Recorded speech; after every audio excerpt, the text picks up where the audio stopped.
From the moment we're old enough to understand approval, we begin to build masks. Some are small, a polite smile, a careful word, a nod that hides disagreement.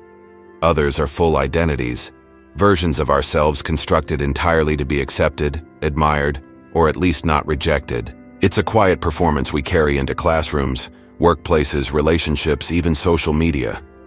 We learn early that showing too much of who we truly are can be risky. So we become experts in camouflage, psychological chameleons blending into the expectations of the people around us. But there's a cost to this talent. Over time, we forget which version is real. This is the mask syndrome, a subtle yet powerful psychological trap that steals authenticity and replaces it with approval. The need to be liked isn't weakness, it's evolutionary wiring. Thousands of years ago, being accepted by the tribe meant survival. Rejection meant death. That same mechanism still fires in your brain today. When you sense disapproval, your amygdala interprets it as danger, triggering stress hormones that make you anxious, restless, and eager to please. So you adjust. You downplay your opinions. You laugh at jokes you don't find funny.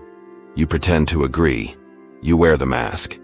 It feels like safety, but it's actually slow self-erasure, death by adaptation. Psychologists call this social compliance, a behavior driven by the deep fear of exclusion. The paradox is that the more you conform to gain acceptance, the less connected you actually feel. Because real belonging isn't achieved by fitting in, it's achieved by being seen. And how can anyone see you if you're hidden behind a mask? Every time you suppress your authentic expression to maintain approval, your brain encodes a small message. Who I am is not enough. Repeat it often enough, and that message becomes identity. You begin to believe that your worth is conditional, dependent on performance, image, or external validation. This creates a feedback loop of insecurity. The less authentic you are, the less confident you feel. The less confident you feel, the more you depend on approval. And the more you depend on approval, the deeper the mask fuses to your face. This is why people who seem the most socially skilled can sometimes feel the loneliest. They're admired, yes, but not known. They're liked, but not loved. Because deep down, they know the version of themselves being accepted isn't real. Psychologists refer to this as self-alienation, the internal split between the true self and the presented self. Over time, this split manifests as exhaustion, depression, or the haunting sense that you're living someone else's life. The outer success remains, but the inner compass goes silent. You see this everywhere.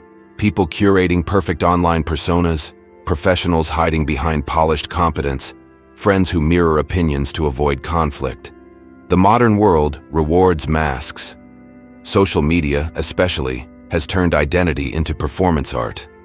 Every post becomes a subtle audition for belonging, and every like, share, and comment becomes a microdose of validation that trains your brain to chase approval like a drug.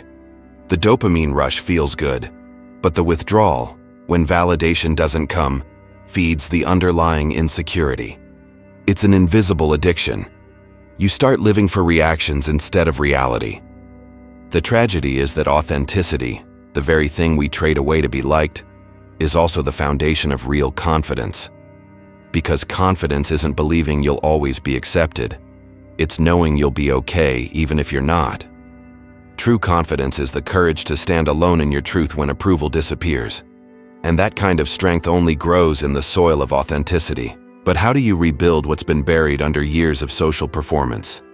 The first step is radical self-awareness. Start noticing the moments when you feel yourself shift, your tone softening to please, your opinions bending to fit, your body tightening when someone disagrees. Each of those moments is a doorway back to the real you. Ask yourself, what am I afraid will happen if I don't wear the mask right now? Usually the answer is rejection. But that fear loses power when you face it directly.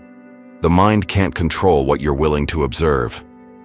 Next, practice micro-authenticity. You don't need to burn down your persona overnight. Start small. Say what you really think in a low-stakes situation.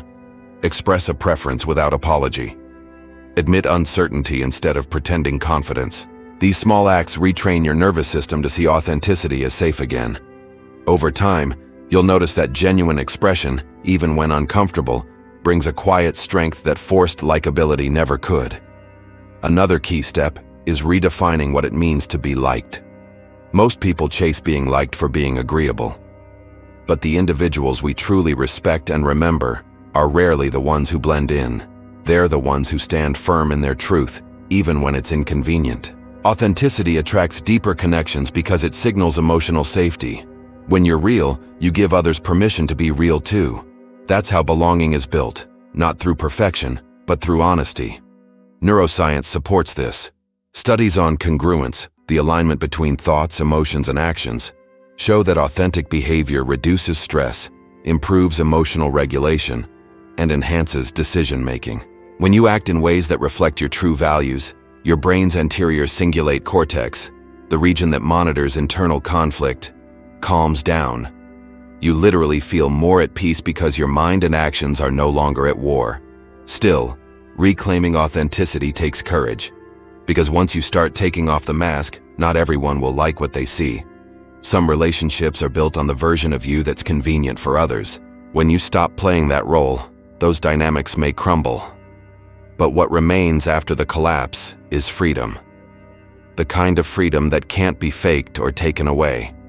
Freedom to be who you are without explanation. There's a quote that says, "If you live for their approval, you'll die from their rejection."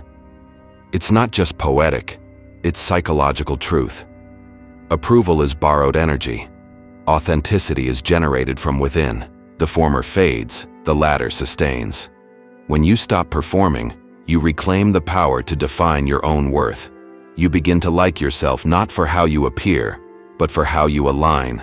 Imagine what would happen if, instead of asking, "Do they like me?"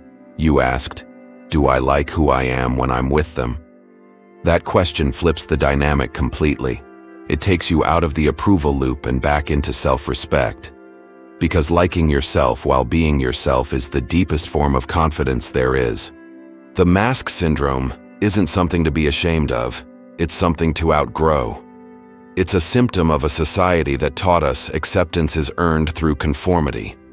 But the truth is, authenticity is what connects us all. The moment you drop the mask, you stop competing for validation and start living in alignment. You stop chasing belonging and start embodying it. So the next time you catch yourself adjusting your personality to fit in, pause, breathe, ask, what if I just showed up as me?